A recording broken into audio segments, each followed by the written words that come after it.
Welkom boodschatten mensen, ik moet best wel zeggen bedankt voor de steun. Boodschatten, er is problematische situatie. Jullie boodschatten komen achter wat, jullie boodschatten man, komen achter wat er een ram heeft gedaan. Jullie boodschatten, dat is getrouwd met een ramman en een Leo. Heleboel problemen. Deze mensen zijn in problematische situatie. Jullie boodschatten overkomen een ram en een stier. Family van wat een ram en een stier family heeft gedaan tegen jullie boodschatten. Jullie boodschatten worden succesvol overkomen een situatie. Sommige van jullie boodschatten kunnen beginnen weer om te gaan reizen of te reizen. Mensen nou komen achter how Leah en een crave at some sort of a reisdocument krijgen. Mensen recognize dat jullie boodschatten had geholpen en Leah en een crave reisdocument te krijgen. En mensen komen achter en recognize dat jullie boodschatten was daarna. Jullie boodschatten en een tweelingvrouw en een tweelingvrouw en een watermanvrouw is in een heleboel problemen. Deze tweelingvrouw en watermanvrouw en zijn familie zit documentatie en informatie van mensen, auto, some sort of auto dealership, documentatie, access, reisdocumenten van andere mensen. En deze waterman en tweelingvrouw is in een heleboel problemen. Dus boodschappen dat is getrouwd met waterman en tweeling. Conflict met waterman, jullie komen achter dat de watermanvrouw dat je bent in een relatie heeft een heleboel geheim. En de hele familie had een heleboel geheim. Jullie boodschappenman nou recognizen wat een oneerlijk spelletje dat je watermanvrouw of je tweelingvrouw heeft gedaan tegen je ex-vrouw, dat is een steenbok. Omdat nu ga je recognize dat je tweelingvrouw of je waterman partner have een steenbok documentatie en informatie en vraag iemand voor je ex-vrouw documentatie en informatie en geef het aan iemand anders om in Nederland te binnenkomen onder dat persoon documentatie en informatie. En nou je gaat echt recognize dat de issues dat je ex-vrouw en Stenbock heeft mee te maken is dat niet alleen dat een crave have data en informatie, maar ook je partner, dat is een waterman of een tweeling, have je ex-vrouw data en informatie geaccess en have het doorgegeven om mensen in Nederland binnen te komen onder je ex-vrouw data en informatie. Ik zie dat je gaat echt verplex om te weten dat jij ook een invloed zonder dat je het kan weten, omdat het is een situatie waar daar is gewoon jaloezie, omdat mensen recognize niet dat mensen kunnen gescheiden worden, maar hebben nog steeds een goede relatie en een goede vriendschap, omdat nou jaloezie door je nieuwe partner, je komt achter dat de problematische situatie dat je ex-vrouw is in, je toenmalige partner heeft iets mee te maken omdat zij heeft jouw ex-vrouw data en informatie door iemand anders geaccess en creëert heleboel chaos voor je ex-vrouw. En weet je wat het is, jullie boodschap man, is dat in the beginning je hebt moeten zien dat de vrouw was niet goed. Oké, omdat de vrouw hebben een tekst aan je ex-vrouw gestuurd. Wanneer je ex-vrouw was niet van op de hoogte dat je was doorgegaan met iemand anders. En het is een situatie waar jullie boodschappenman gaat recognize dat je toenmalige partner en zijn familie is niet goed bezig en is niet kosher. En het is een geschrokkende situatie voor jou. Je hebt gezien bepaalde dingen en bepaalde issue. Maar je hebt het zoiets opzij gezet. En nou je gaat even recognize dat een waterman of een tweeling dat jullie zijn in some sort of a relatie with. Zij en zijn familie is niet kasseren. En deze mensen accessen je ex-vrouw data en informatie en geven het aan hun familielid om in Nederland terug te komen. En mensen gaan nou recognize, omdat het zoiets is, mensen in authority beginnen om te recognize, dit dingen is chaotic. Zoveel mensen hebben hetzelfde naam. Zoveel mensen die vanuit Suriname, die vanuit de Antillen, die vanuit de Verenigde Staten. En mensen beginnen om te kijken en recognize, oh ho ho, deze persoon. En het is de haat van je toenmalige vriendin, omdat je gaat niet met haar trouwen, vanwege dat je hebt doorgegeven in het begin. En dat, ze haat je ex-vrouw voor dat, omdat je heeft dadelijk gezegd, mijn ex-vrouw blijft in mijn leven en het wordt een deel van onze familie. En ook de zus. En mensen gaan even terug gaan kijken. Je zus is, dat was een issue. De eerste keer dat je vrouw, je ex-vrouw, en je toenmalige partner is gekruist, is dat je eindigt in het ziekenhuis. Je ex-vrouw heb je naar de ziekenhuis gebracht, zowel je zus. Je zus komt daar aan en je toenmalige partner komt binnen in de kamer, niks gezegd. En dan je zus hebben aangesproken dat je ex-vrouw blijft een deel van de familie. En daar is waar haat is naar je ex-vrouw van je toenmalige partner. En this create problematic situatie. En je gaat nou achterkomen dat je toenmalige partner, omdat als mensen gaat echt terug gaan kijken, je zus is gewoon van de trap afgevallen. Dat kan niet. Oké? En sommige mensen, sommige dood is gewoon gebeurd.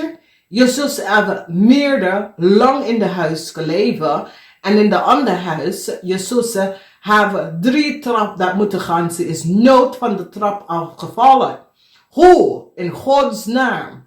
Je zus, dat is goed in de maatschappij. Kunnen gewoon zo van de trap afvallen. Nou, ik wil dat jij even goed gaan even bekijken, omdat iets klopt niet. Oké? Dus nu je begint een beetje wakker te worden en recognize dat je toenmalige partner heeft iets mee te maken met je ex-vrouw. En some sort of a problematic situatie, omdat je toenmalige partner heeft je ex-vrouw informatie aan iemand anders in de buitenland gegeven om in Nederland binnen te komen. En nou ga je recognize wat voor relatie je zit in. En dames en heren, jullie plop in relatie en plop in met mensen. Ga even feestje en kijk, luister naar die mensen en de mening en voordat je gaat in een relatie. Oké? Vanwege door dit is een situatie waar door je hebt een goede kant van jou en mensen recognize dat, maar je toenmalige partner en de waterman of een tweelingvrouw hebben een heleboel geheim, family geheim.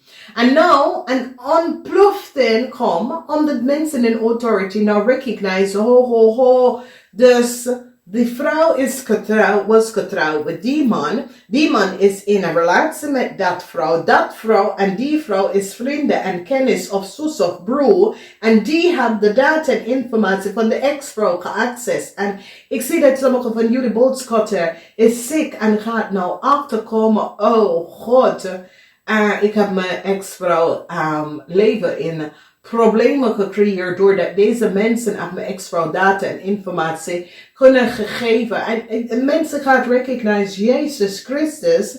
Die vrouw kent deze mensen niet en deze mensen hebben zoveel haat naar jullie. En het is chaotic. Mensen komen achter dat de kreef had een heleboel geld genomen en de kreef zit om te zeggen dat de huis was verzin. Mensen recognize de mensen die in de huis is gewoond, de kreef gewoon de mensen data en informatie en hebben opgelicht de belastingdienst, maar ook sociale dienst met door de verbruiken van een andere vrouw die weet niet wat is gebeurd, maar de vrouw recognize dat iets klopt niet. Ze is meerdere keer de bel aan het laten zien, mens, iets klopt niet. There is some sort of a geheim out and there's some sort of a chaos that surrounds me. En ik ken niemand, want weet je, sommige mensen is afstandelijk from chaos. Sommige mensen gaat ze leven door zonder chaos, omdat iedereen is op de harde voor een bepaalde reden. En sommige mensen houden niet van chaos. Sommige mensen gaan de regels en doet de dingen en stop back. Sommige mensen hebben geen kennis. Sommige mensen voel ze tijd aan om iets te doen. En mensen gaan recognize dat iemand dat is gewoon bezig met zichzelf, helemaal hard komt naar deze persoon, zonder deze persoon kan mensen en die gaat nou recognize. Mensen nou recognize dat een stiervrouw en een tweeling hebben een heleboel geld kunnen verdienen. Hoe mensen recognize dat deze koppel, want je ziet moeder en kinderen, het gaat over moeder en kinderen, family issues. Moeder en kinderen, moeder dat beschermt kinderen van fraude en een oneerlijk spelletje wat ze hebben gedaan en probeer ze kinderen te beschermen nadat de kinderen hebben dingen gedaan dat is niet boven water. En sommige van jullie gaan recognize en je ogen wordt geopend naar een family en recognize een family heeft een heleboel geheim. En nou, ik zie dat de tweelingvrouw wordt gepakt omdat mensen gaan recognize dat de tweelingvrouw of een watermanvrouw heeft een Leo, some sort of reisdocumenten. Een Leo en kreeg some sort of a reisdocument in de past gecreëerd door access data en informatie van een stembok persoon. Mensen gaan nou recognize dat iemand heeft zijn macht gebruikt in de verkeerde weer door informatie en data te access over iemand anders en geef het door. En dit is het, dames en heren. Fraud is gebeurd door een heleboel mensen. Dat is door haat en jaloezie. En haat en jaloezie dat iemand anders heeft iets. Maar dames en heren, als jij gaat stelen van iemand anders, omdat jij vindt dat die persoon heeft toeval, dat betekent dat iets is mis met jou. Want als jij wilde hetzelfde, misschien was het niet bestand dat jij hebt hetzelfde als iemand anders, oké? Misschien de universe weet de reden waarom iemand moet iets hebben en jij niet, of jouw familie niet. Vanwege een store dat als je wil daarvoor, je kan keihard werken, maar als je gaat stelen data en informatie van de andere mensen om even jouw familie even boven water uit te halen, dat is fraud en dat is fout, oké? En dat is waarom sommige mensen zeggen, ja, ik kom nooit ogen op, omdat je denkt altijd om iemand anders en wat iemand anders heeft. En dat blokkeer je zonder dat je het weet. Dus de geheim is nou behind ook, omdat mensen komt nou achter en krijg en recognize dat er was heleboel chaos en heleboel geheimhouding tussen familieleden. Vrouwen en kind en hoe vrouw de moeder probeert het kind om te beschermen naar het kind een fraud gedaan. En ik zie dat sommige van jullie boodschappen staan daar en denken, nee, ik ben hier niet, nee. Omdat die gaat nou recognize dat hoe een maakfamilie is in Nederland terecht gekomen is door een watermanvrouw en een tweelingvrouw hebben documentatie en deze mensen werken in some sort of a overheid institution en hebben documentatie van iemand anders en hebben het doorgegeven aan familieleden en andere mensen om in Nederland te komen. Dus dit is een week waar human smuggling operation komt op, want het is zoals belasting of overheid instantie recognize dat een naam komt te vaak op en mensen gaan recognize dat deze persoon naam en informatie was gekopieerd en meerdere mensen komen daar aan en die gaat naar de boren om te zien wie zijn de mensen dat hebben laatst geaccess deze mensen informatie en waarom. Omdat mensen gaan nou recognize dat een heleboel mensen data en informatie was gekopieerd. Namaste, tot volgende keer.